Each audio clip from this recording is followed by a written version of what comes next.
going on, Jeromes? It's time for the most accurate power rankings in the known universe. And if you disagree with any single one of the rankings, you are wrong. How does it feel? And yeah, it's really unfortunate our Vikings off to a 1-4 start, but no crying in the breast milk. I got to get up and get after it. So here we go. First off, as we always do, at 33, got the greasy grimy Green Bay Packers. And most NFL power rankings only have 32 teams. We give you more. That's right. Packers. The Packers. So it's great to see that Jordan Love is ass. Thank you. And I mean, the Raiders were just begging to be beat, but the Green Bay was like, no. Love throwing 3 interceptions, including one to end the game. It was just, you can blame the offensive line all you want, man, but Jordan Love's decision making, not great. 32. Got the crooked Chicago Bears. Congratulations for finally getting a win. You're not going to get your second one on Sunday, don't worry. But beating a very bad Washington team that was coming off of a emotional letdown against the Eagles, Justin Fields and DJ Moore, congratulations. Putting some points together. Cool. Awesome. 31. You got the Giants. Yuck. And also Daniel Jones may be missing time, so actually that could help things out because I think, frankly, Ty God, given his, even though, yes, Daniel Jones has mobility, Ty God's been used to operating behind bad offensive lines for years, so maybe he'll give them a boost. Also, Saquon being back certainly helps. 30. You got the Broncos. Man. So stupid-ass Sean Payton talks all this ish about Nathaniel Hackett, and then he gets beat by Zach Wilson, man. It's rough. I mean, Denver's prime for a fire sale, man. Like, trade Russ, trade Jerry Jeudy, trade Nick Bonito, trade everyone, man. There you go. 29. You got the Panthers down 1 spot. The Panthers try hard, but I don't think that's going to be coming together for them this year. Bryce Young, I mean, I know that Thielen's putting up numbers, but Bryce Young has no receivers. Their offensive line has been garbage. Their defense is suddenly suspect, even with guys like Burns and Brown. And they don't have the first-round pick. I mean, they could go 0-17 and not have a first-round pick. So it's kind of unfortunate. 28, got the Patriots getting blanked at home 34-0 by a not very good Saints team. I mean, yeah, the Saints defense is great, but you got beat 34-0 by Derek Carr. It's ridiculous. But Patriots are averaging like 10.6 points per game, and Mac Jones is not the answer, although he's going to start again. I think Belichick, it's almost like Belichick wants to be fired. We'll see. 27. I got the Cardinals down 5 spots, and you were the chosen ones. You were supposed to beat the Bengals, but they lost John Connor to an injury. I mean, Josh Dobbs is doing what he can in this spot in Arizona. Maybe they're punching above their weight, but they still are 1-4. 26. Got the Commies down 6 spots. Yuck. Just gross. Like Sam Howell, this offensive line, the defense, which was actually supposed to be good. Yeah, I do think it's time to fire Riverboat Ron. And, clean start for Magic Johnson and the Commies. 25. You got the Jets up 1 spot.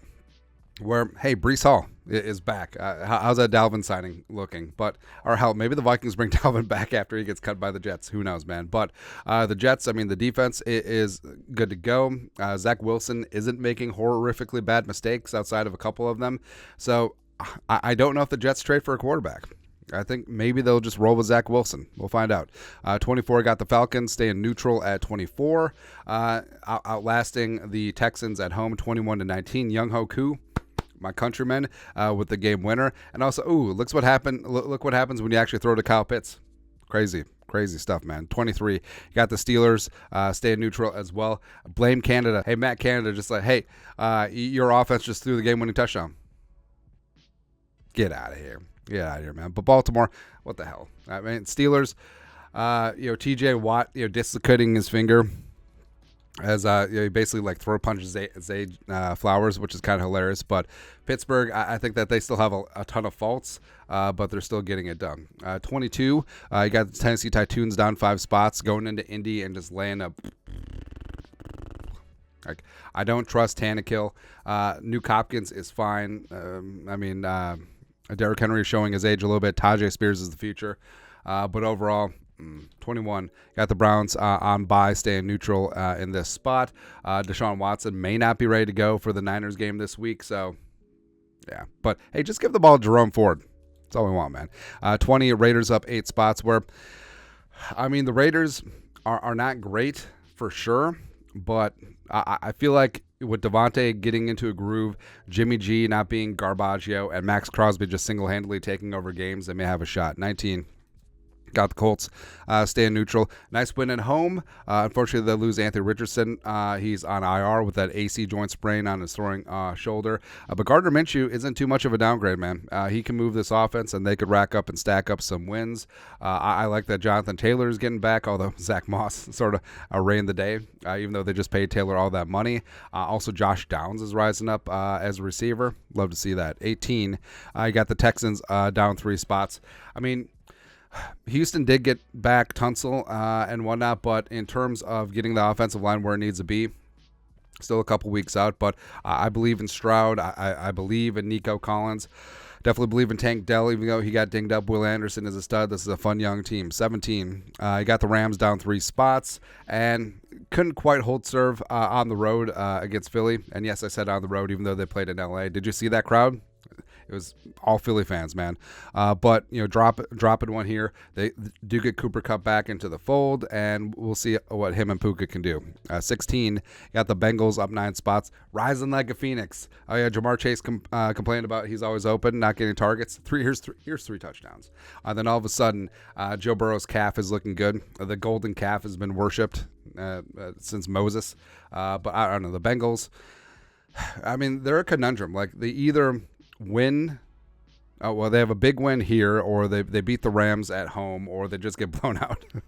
That's the only thing in between. 15, got the Jaguars up 3 spots, where this one made sense, where Buffalo is coming off that emotional win against Miami.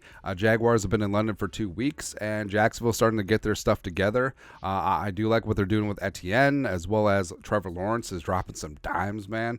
Ridley's getting his head out of his ass. So Jaguars, I like. 14, Saints up 2 spots, where that defense is really carrying this team. I know that points, but that says more about New England. I don't trust Derek Carr.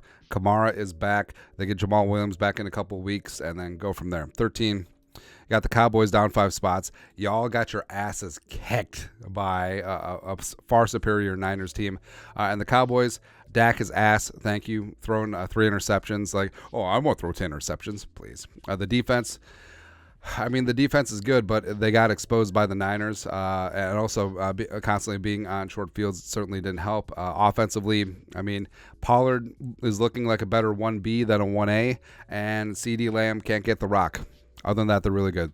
12, you got Georgia up 1 spot. They beat Kentucky's ass 51-13.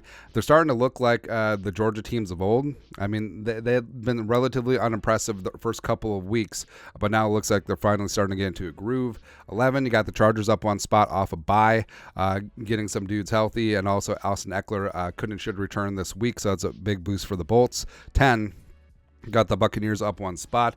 A little bit of time to get Mike Evans healthy. And, I mean, Tampa's kind of plucky. They are. And also they're hosting the Lions, and hopefully they can give Detroit a big fat L, which would be lovely. 9, you got the Ravens stay neutral. I don't know, man. Like, the Ravens are like a really good bad team, or a really good average team at times. I mean, they have so many studs in the front 7 of their defense, and sometimes they can't get it done. And offensively, like, Lamar has all the talent, but his receivers are just dropping balls all over the place. They had 7 drops, same as Kirk Cousins had on Sunday against the Chiefs. But they'll get it right. I trust me some Harbaugh, so there you go. 8. Got the Vikings down 1 spot. Again, shoulda, coulda, woulda beat the Chiefs. Had 7 drops. The refs jobbed us and all that stuff, and plus lost JJ. But other than that, I mean, this team is such a frustrating 1-4. Where all 4 losses were by a single score. All 4 losses easily could have been wins if the Vikings would have held on to the ball, but it is what it is. 7. You got the Seahawks on bye, and I feel like the Seahawks were sort of listless the first couple of weeks, but now I think they're getting their ish together. Big time game in Cincinnati this week. 6. You got the Buffalo Bills down 4 spots. Again, emotional hangover in London, Jacksonville, and it was just really sort of helter-skelter in this spot. Plus, the injuries are stacking up. So they lost Trey White last week. They lost Daquan Jones as well as Matt Milano. So that's really big down the center of their defense, man. 5, I got the Lions up 5 spots. Detroit's kind of fun, man. And I don't really have the animosity I have for Detroit that I do for the Packers and the Bears fans. But Lions, I mean, I can't wait till they get deflated these next couple weeks when they're at Tampa, they're at Baltimore, and then they're at the Chargers. So hopefully they get humbled a little bit. I'll go from there. 4, I got the Dolphins up 1 spot. Where Miami, standard, 15-point win covering the 11-point spread against the Giants. Fortunately, they lost rookie Devin Kane, but I mean, they got Mostert. They have Jeff Wilson is coming back, so they're good to go. 3, got the Chiefs up 1 spot. Hey, congratulations. Hey, remember, like Travis Kelce limping around like Willis Reed, then all of a sudden he's perfectly fine in the second half? Weird. And yes, you could say, well, the Chiefs committed a lot of penalties, and you're saying that they got all the big calls? Yes, it certainly did. But they get bumped up because they beat the Vikings, the best 1-4 team in NFL history. They got the Eagles 5-0, getting it done on the road, going from East Coast to West Coast. And Philly's a tough team. Like Philly and the Niners, that's going to be a hell of a matchup, man. But Philly, I love me some Jalen Hurts, and it just seems like they can do whatever they want with that offensive line. And the Vikings should learn from that. And as the Vikings' offensive line gets better and better, something that they can morph into. Then the Niners at 5-0. Again, Brock Purdy might win NFL MVP, and he's like the 7th best dude on his team.